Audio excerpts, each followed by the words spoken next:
Muy buenos días, este es su programa Antena Internacional, el programa que le trae el análisis de los principales acontecimientos mundiales. Este 26 de septiembre es un día histórico no solamente para Colombia, sino también para América Latina. Las FARC, el grupo guerrillero más antiguo de la región y también del mundo, firmará finalmente un acuerdo de paz con el Estado colombiano, a mando de Juan Manuel Santos, el presidente Juan Manuel Santos. Para analizar este hecho histórico que va a tener repercusiones para toda América Latina, hoy hemos invitado a la embajadora de Colombia en el Perú, la embajadora María Elvira Pombo, en el cual vamos a analizar cuáles son los retos que va a existir luego de esta firma de este acuerdo de paz. Para poder tener el preámbulo necesario y acerca de este acontecimiento, vamos a ver el siguiente video.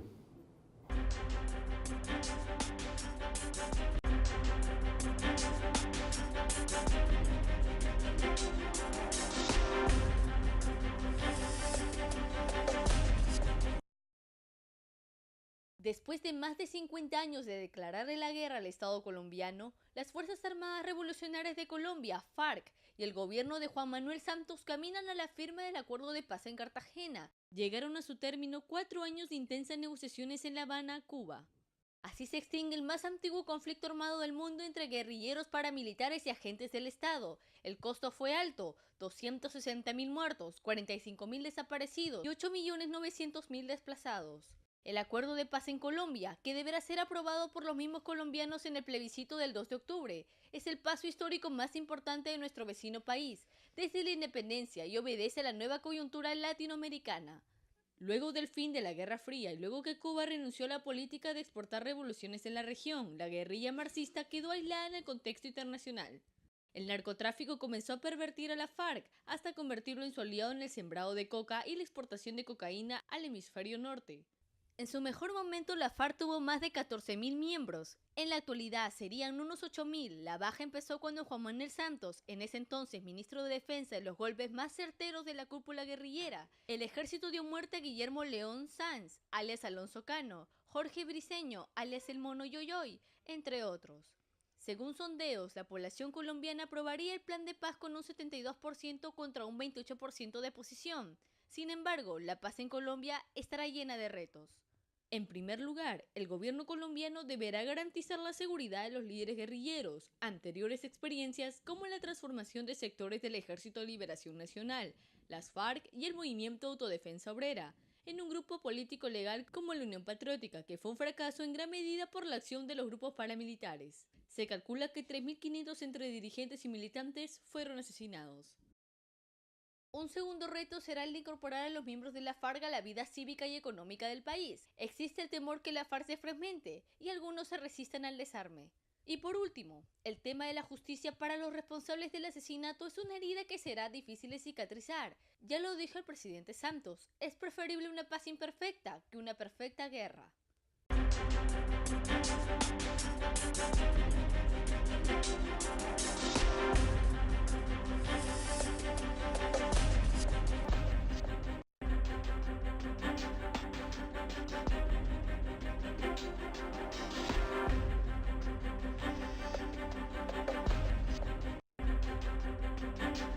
Como decíamos en el comienzo, estamos ahora con la embajadora de Colombia acá en el Perú, la señora María Elvira Pombo Holguín.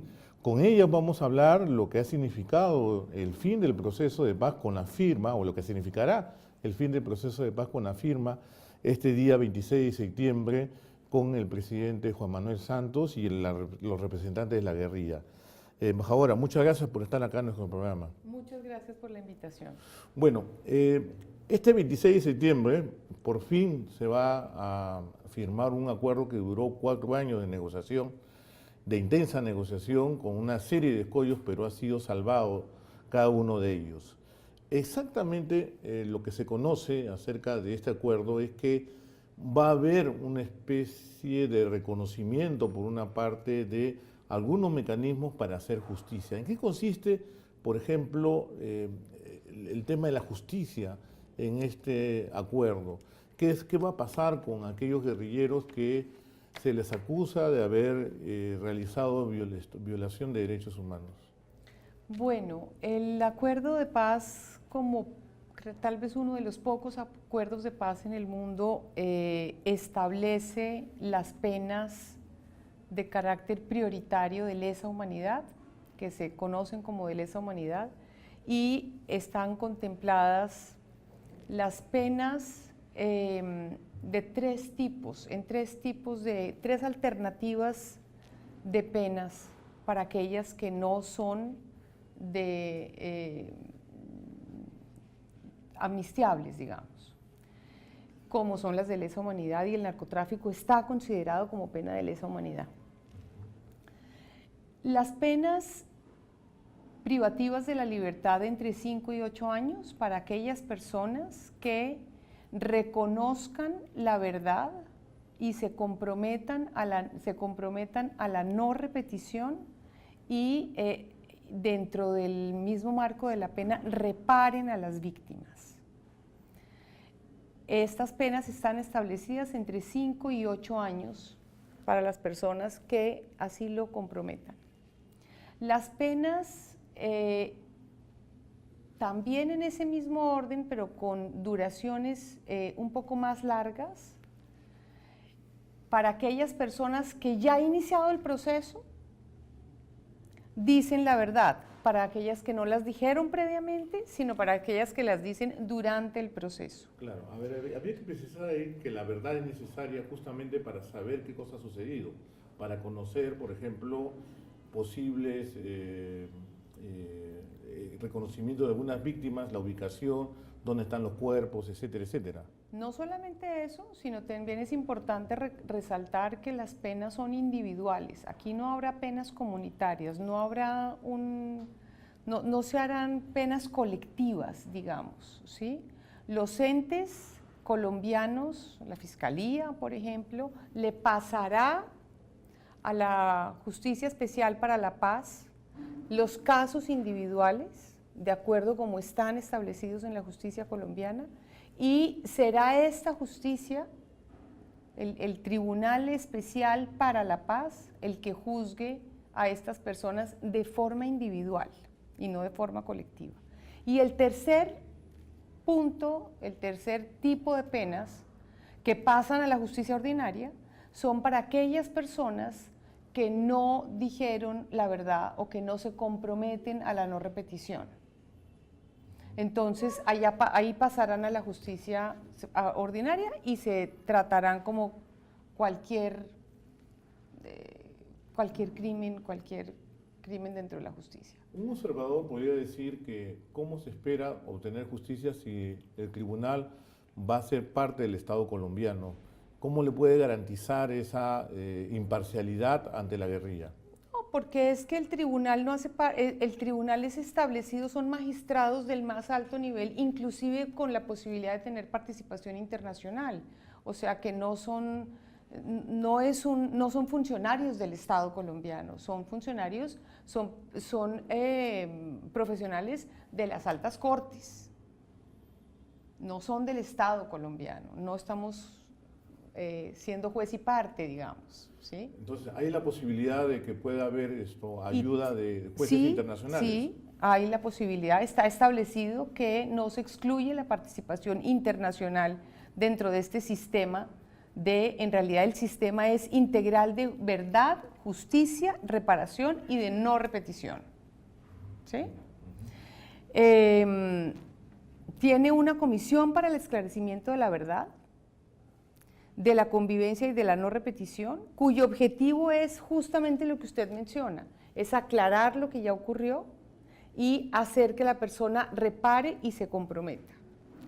¿Qué es lo que ocurre y cuáles son las críticas? Están orientadas más hacia la sensación de venganza, o sea, el interés de usted hizo esto, yo me voy a vengar. Y en un proceso de paz eso sale de contexto, no es factible.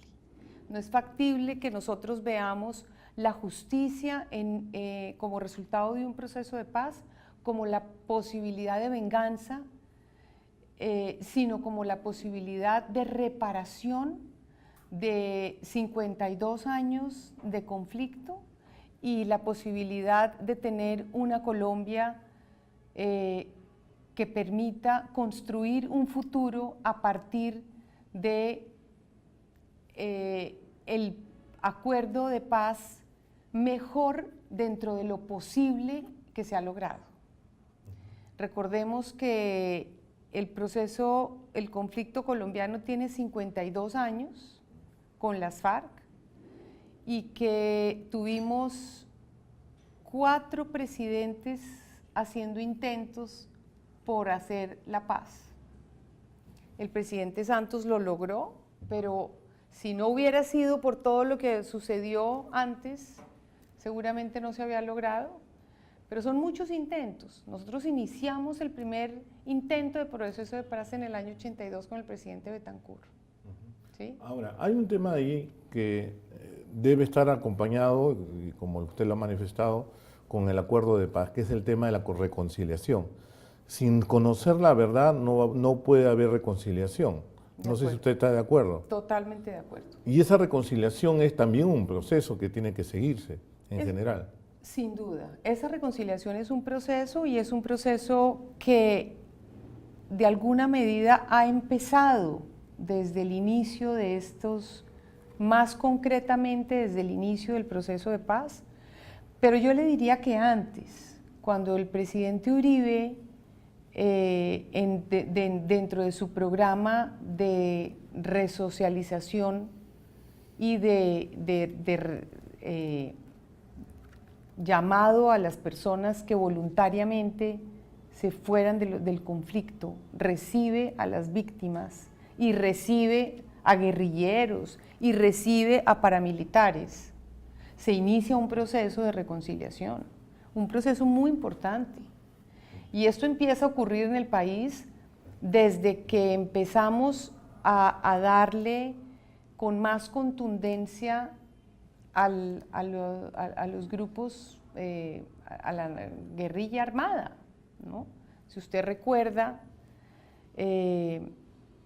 la recuperación de Medellín, buena parte de la recuperación de Medellín en los años, en final de la década del 2000, fue exactamente eso, el 2005, el 2006, el 2008, cuando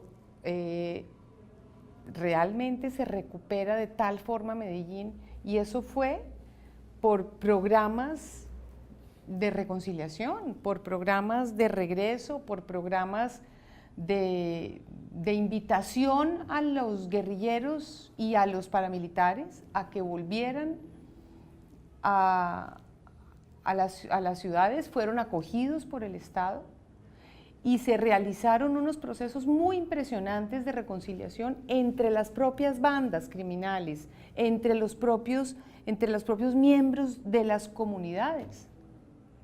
Y eso son situaciones que Colombia lleva percibiendo hace más de 5 años. Ahora, ¿cómo este acuerdo de paz puede ser visto desde el punto de vista de las víctimas en general? Porque uno puede pensar, bueno, este es un acuerdo entre la guerrilla y el gobierno colombiano, pero ¿cómo recoge el punto de vista de las víctimas? Mire, el proceso contempla medidas de reparación integral, garantías de no repetición y reparación de las víctimas de sus tierras, reparación económica por parte de los combatientes. Yo creo que es el único acuerdo o de los pocos acuerdos que existen en donde realmente se ha incorporado un capítulo muy importante de víctimas. Sin duda que aquí hay un componente, vuelvo y repito, de decisión del pueblo colombiano de dar un paso adelante.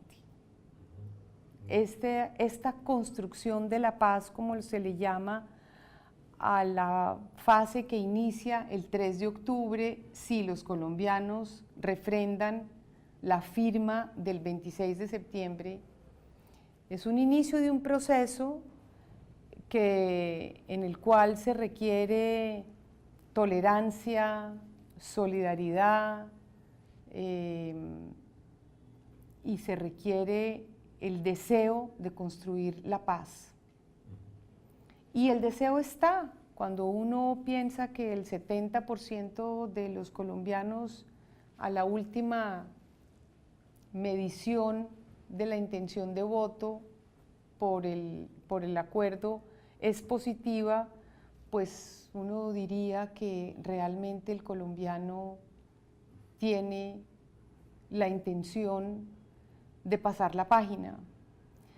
Los sectores más vulnerados, los sectores más golpeados por la paz, por la violencia, son los que están más listos. Si usted hace una pregunta en las regiones más golpeadas, a las familias, a las personas que lo han perdido todo, que les han matado a sus familiares, que se han quedado, que han sido desplazados por la violencia, encuentra allí uno una necesidad mayor de acabar con la violencia a pesar del dolor que llevan las personas, que en las grandes ciudades donde en cierta medida el impacto ha sido menor porque ha sido menos sostenible. Cosas puntuales han ocurrido, como usted recuerda la bomba del Club El Nogal, o situaciones muy concretas como el avión de Pablo Escobar de Cali, o situaciones muy dramáticas y muy concretas, pero en realidad el campo colombiano es el que ha sufrido más. Y allí usted encuentra las personas más dispuestas. Nosotros estamos en un censo de víctimas hace varios años para la acogida de esas víctimas y esto obviamente continúa, pero inclusive en el exterior venimos censando víctimas y acogiéndolas dentro de una unidad de víctimas para la reparación de las mismas. Justamente para el tema de la reparación, ¿qué tipo de ayuda está esperando recoger de la comunidad internacional, organismos financieros, países que pueden colaborar para justamente apuntalar el inicio de una nueva etapa de paz para Colombia? Mire, el punto número 1 del acuerdo, que es la reparación del campo rural integral, establece como primer punto la creación de fondos para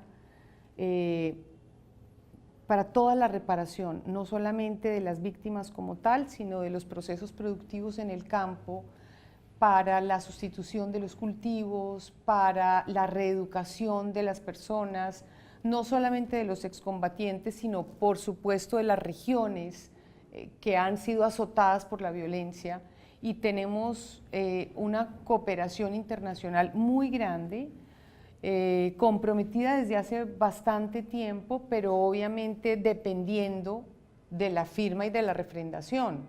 Esto solamente empieza a ocurrir cuando todos los procesos se surtan y realmente se arranque con los primeros pasos, que serán la llegada de los excombatientes a las zonas veredales, a las 22 zonas veredales que están en todo el país, y se empiecen a surtir todos los procesos de dejación de armas, de fin del conflicto. Ya llevamos 2 semanas con 0 ataques de cualquiera de los dos lados, y ahí en ese momento empiezan a operar los mecanismos. Ahora, este proceso de paz la firma que va a ocurrir el 26 de septiembre y cuando lo refrendan el 2 de octubre, va también a significar nuevos retos. Uno de ellos es buscar evitar, digamos, cometer errores pasados con procesos pasados. El ejemplo de la Unión Patriótica en la década del 80, donde al momento de que los diferentes grupos guerrilleros se pusieron las armas, fueron víctimas de los paramilitares cuando se insertaron en la vida política. ¿Qué se está tomando en cuenta o qué se tomaría en cuenta en esta oportunidad para no evitar esta misma historia? El punto 2 del acuerdo que es el de la participación política. Incluye todo un marco legal de las garantías de oposición y de las garantías democráticas, ¿sí? En donde hay varios mecanismos que obligan al Estado colombiano a proteger el derecho a la oposición, básicamente. Entonces, incluidos participación en medios de comunicación, incluidos una serie de mecanismos de garantías de oposición que se obliga al Estado colombiano a realizar. Incluso tendría una representación parlamentaria temporal, ¿no es así? Sí. Tienen en realidad dos tipos, se abren dos espacios distintos en este proceso. Uno es que automáticamente el partido que surja del nuevo partido político que surja de las FARC tiene el derecho de 5 curules con o sin la votación necesaria en la Cámara y 5 en el Congreso. Esos son 2% y 3% o 5% y 3% de la totalidad en Cámara y Senado. Si en uno son 166, aumenta en 5 y en el otro son 102 y aumenta en 5. Son 5 por 2 elecciones consecutivas y no es adicionales a los votos que eventualmente tengan. Son 5 cupos, lo que les permite tener el umbral que no tendrían de acuerdo con la ley actual de los partidos, pero por 2 elecciones. A partir de eso ya ellos compiten en igualdad de condiciones con el resto de los partidos. Y por otro lado, esto no para solamente el grupo político que surja de las FARC, sino para todos los participantes de la vida política en Colombia. En las regiones más vulnerables se crean nuevas jurisdicciones electorales que permiten que haya actividad política en esas regiones donde por efectos del conflicto no ha habido participación. Ahora, señora embajadora, nos falta el Ejército de Liberación Nacional, creo que es el último grupo que se mantiene en pie, que no ha depuesto las armas. ¿Qué va a pasar después de la FARC? ¿Va a imitar el modelo de negociación que se ha seguido? Pues mire, yo no lo sé exactamente si se va a imitar el modelo de negociación. Lo que es más importante es que el grupo del ELN dé las señales necesarias para que el gobierno pueda iniciar las negociaciones. Y esto es acabar con los secuestros, por lo menos, ¿sí? Seguramente las características de la negociación variarán un poco, es un grupo de características diferentes de las FARC en términos también políticos, entonces probablemente habrá otro tipo algunos serán iguales, otros no. Yo no les sé decir cómo serán porque si usted recuerda, el proceso de diálogo con las FARC fue absolutamente confidencial y sigiloso hasta que el mes pasado se firmó. Ahí empezamos todos a conocer, pero hasta entonces esto era un proceso absolutamente confidencial. Entonces, no conozco el detalle de cómo será la negociación. Bueno, por último, señora embajadora, ¿existe alguna preocupación de algunos sectores de la fragmentación que pueda ocurrir dentro de la FARC y puedan constituirse en grupos armados independientes? ¿Existe ese riesgo que pueda dispersarse, sobre todo, digamos, algún sector que se pueda resistir a los acuerdos de paz? Mire, como están las FARC hoy en día, yo le diría que es un riesgo muy remoto. Es posible que personas individuales, frentes específicos de las FARC, yo creería que no, ellos son muy verticales en su organización y adicionalmente el Estado colombiano a través de las Fuerzas Armadas y de Policía pues tiene los mecanismos establecidos para que las garantías se den. El que se salga de eso será combatido por el ejército colombiano y la policía con todo el peso de la ley, ¿sí? Las zonas veredales en donde estarán concentrados y se permitirá su subsistencia, porque los guerrilleros de nivel más bajo, que son los que podrían querer no estar de acuerdo, pues no tienen condiciones. Esto se les van a dar condiciones de convivencia, de sostenibilidad y de aprender algún tipo de oficio para poder salir a la vida en sociedad después de estos 6 meses de interinidad que dan las zonas especiales, las zonas veredales. Yo quisiera agradecerle por estar en nuestro programa, señora embajadora María Elvira Pombo, reiterarle mis felicitaciones por este acuerdo. Yo creo que vamos a tener una región en paz y lo que bueno que sea Colombia va a ser bueno para América Latina en general. Muchísimas gracias por la invitación. Y con ustedes, señores, será hasta una siguiente oportunidad aquí en su programa Antena Internacional. Muy buenos días.